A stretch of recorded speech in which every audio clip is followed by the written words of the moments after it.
انصاف کی آبرو ہے حضرت عمر رضی اللہ تعالی عنہ کی ذات.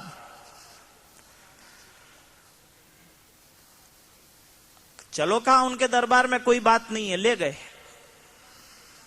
اب نہیں معلوم تھا کہ یہ جا کر وہاں ایسی پہلے ہی نو بال پھینکے گا.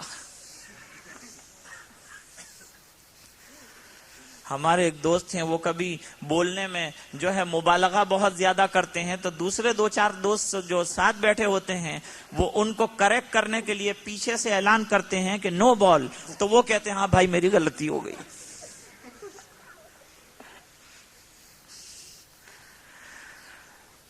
اب وہاں پہنچ کر اللہ کے بندے نے یہ کہا کہ عمر تم ہمارے ساتھ انصاف نہیں کرتے، ہمارا حق پورا نہیں دیتے. اللہ اکبر. حضرت عمر رضی اللہ تعالیٰ عنہ تو انصاف کے لیے میں نے عرض کیا تھا راتوں کو گشت کرتے تھے، یتیموں کا بیواؤں کا بڑا خیال رکھتے تھے،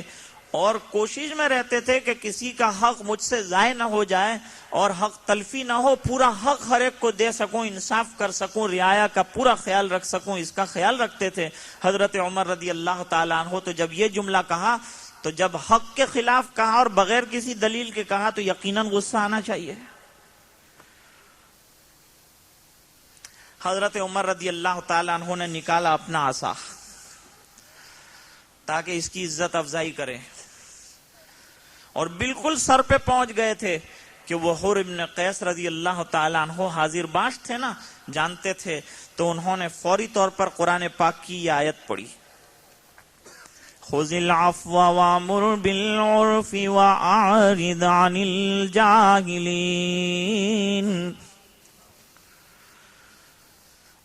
ارے معافی اور درگزر سے کام لیجئے، بھلائیوں کا حکم دیجئے، واعرض عن الجاہلین، اور جو ناواقف ہیں ان سے اعراض کیجئے، ان کی باتوں کو نظر انداز کر دیجئے. حضرت عمر رضی اللہ تعالیٰ عنہ اپنی جگہ پر واپس بیٹھ گئے، ڈنڈا جہاں تھا وہاں سے ذرا بھی نیچے نہیں گیا، فوراً اپنی جگہ پر لوٹ کر واپس آ گئے. غصہ تو آیا تھا لیکن قرآن پاک کی آیت کریمہ جب سامنے آ گئی تمام غصہ ختم ہو گیا، کافور ہو گیا. اور لکھتے ہیں ساتھ کہ کان وقافا عند کتاب اللہ، کہ حضرت عمر رضی اللہ تعالیٰ عنہ کتاب اللہ پر بڑی سختی سے عمل پیرا ہونے والوں میں سے تھے. اللہ کا حکم آ جائے پھر اس کے سامنے کوئی پس و پیش نہیں. دیکھو یہ ذہین کتنے تھے کہ اس وقت حضرت عمر رضی اللہ تعالیٰ عنہ کے غصے کو کنٹرول میں کرنے کے لیے کیا چیز ہونی چاہیے. وہ ایک تو ہمارا بھی غصہ بڑا فرصتی ہے اور ایسا سمجھدار ہے کہ کمزوروں پہ برابر آتا ہے. غصے کو نہ نہیں کہا ہے اسلام نے. ہمارا بچہ نافرمانی کر رہا ہے، ہمارے سامنے غلط کام کر رہا ہے تو ہم اسے ڈانٹیں گے، اسے متنبہ کریں گے، موقع آئے گا تو غصہ بھی کریں گے. لیکن بیجا جو غصہ ہے اس سے اسلام نے منع کیا ہے.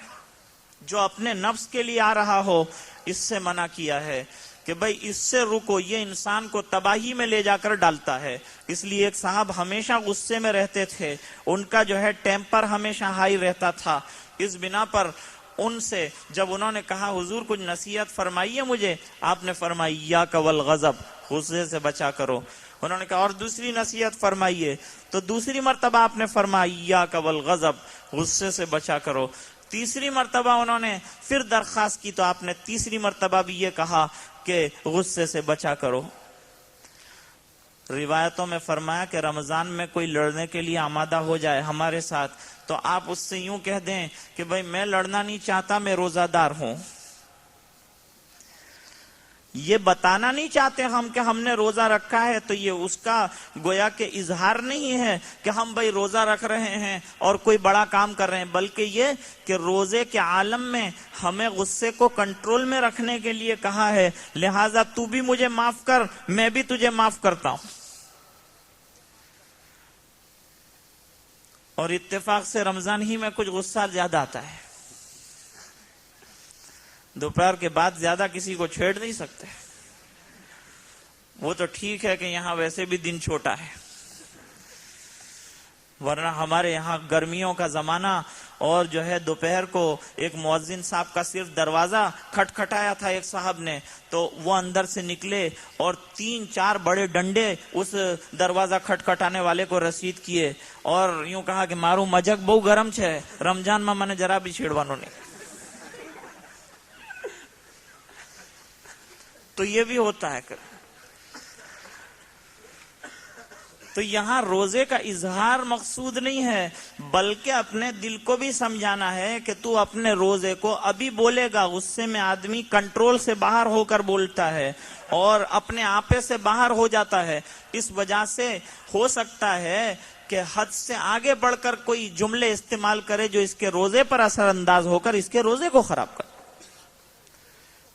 اتنی اچھی نعمت روزہ، اتنی بڑی عبادت، اور یہ ایسی عبادت ہے کہ ہمیں تو اس کا احساس نہیں ہے۔ جب سے ہم نے شروع کیا روزہ،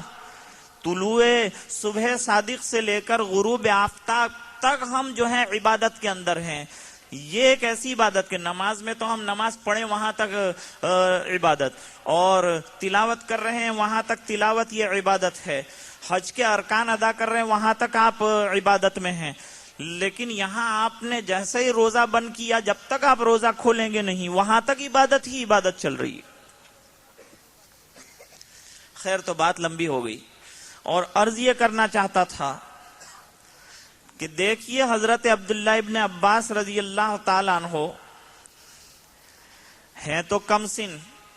دوسرے صحابہ کرام کے مقابلے میں، لیکن اللہ تعالیٰ نے قرآن پاک کا کیسا علم عطا کیا اور اس نے ان کو منصب دلوایا حضرت عمر رضی اللہ تعالیٰ عنہ کے دربار میں۔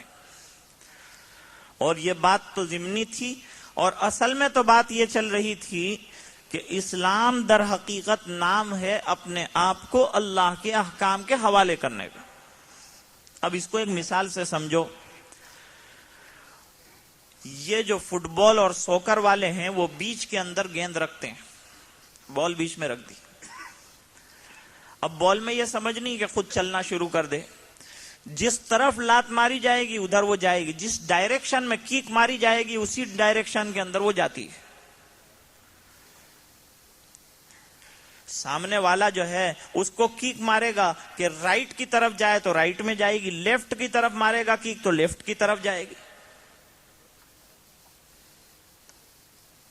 ہمارے ایک ساتھی تھے، ان کو کھیلنا آتا نہیں تھا، تو وہ اتفاق سے اس میں کہ بس یہ لاتے ہی تو مارنا ہے اس میں، تو کوئی بات نہیں ہے، وہ بھی شامل ہو گئے کھیلنے کے اندر،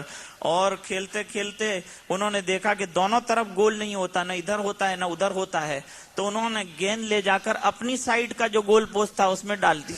کہتے ہیں کسی طرف بھی ہوتا نہیں، آخر کچھ تو ہونا چاہیے، یہ لوگ آئے ہیں اتنا سب دیکھنے کے لیے گول ہو جائے، ہم نے گول کر دیا اور پوری ٹیم کو انہوں نے لمبا کر دیا۔ خیر تو میں یہ عرض کر رہا تھا کہ جس طرح سے گیند کو لات ماری جاتی ہے جس ڈائریکشن میں اسی ڈائریکشن میں وہ جاتی ہے، اس طرح مسلمان کو اللہ کا حکم جس راستے پر ڈالے اس کو پڑھنا ہے۔ جیسے کہ جب غسل دیا جاتا ہے، مردے کو جب غسل دیا جاتا ہے تو غسل دینے کے لیے غسل دینے والا اس کو تختے کے اوپر، ٹیبل کے اوپر لٹاتا ہے، اب اس کو وضو کرائے گا، اس کا منہ صاف کرائے گا، اس کے ہاتھ دھوئے گا، پیر دھوئے گا، جسم دھوئے گا، اس کو اٹھانا پڑتا ہے، پھر لیٹانا پڑتا ہے، ادھر ادھر کرنا پڑتا ہے، لیکن